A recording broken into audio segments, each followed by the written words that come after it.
Voilà comment on a appris le football. Mais j'ai appris technique, tactique, grâce à Dieu. Grâce à cela, grâce à Dieu, et que j'ai arrivé à avoir ce nom.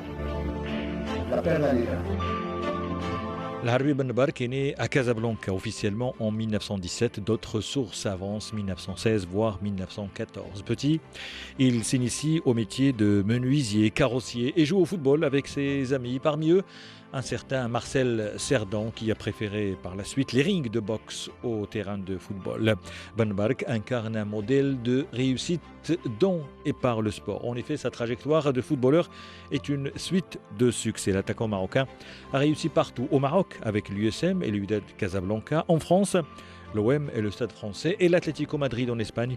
Des buts et des titres partout. L'Harbi le Magnifique a marqué toute une génération en Afrique. Le défunt journaliste Fawzi Mahjoub sur TV5. Ben Barek, c'était le premier Pelé dans l'histoire du football mondial. C'était un artiste, un grand artiste, une détente et puis exceptionnel. Excellent technicien d'ailleurs. Quand on parlait de lui, ceux qui l'aimaient bien disaient le footballeur qui parlait en arabesque. C'est quand même joli ça. Joueur talentueux, il a inventé des gestes et des feintes pour la petite histoire.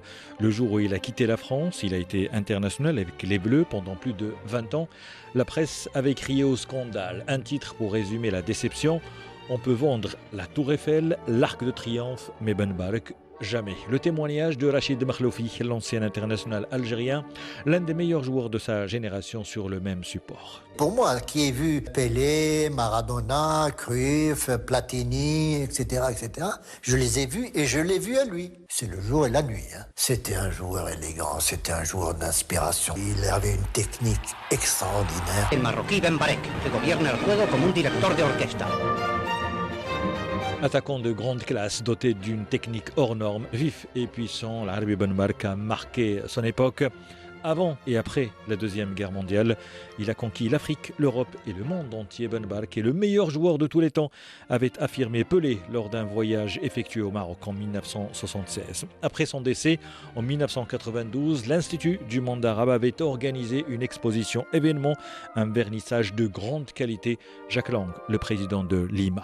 L'affiche que nous avons choisie est dédiée à la grandeur d'un immense joueur marocain, l'Harbi Ben Barek, qui est une légende, qui est une icône, d'une manière de dire que dans cette histoire extraordinaire, le Maroc occupe une place originale, forte, singulière. La vie de l'Harbi Ben Bark a aussi été portée à l'écran, petit et grand. Un film intitulé L'Harbi ou le destin d'un grand footballeur ou encore un documentaire Les cendres de l'oubli.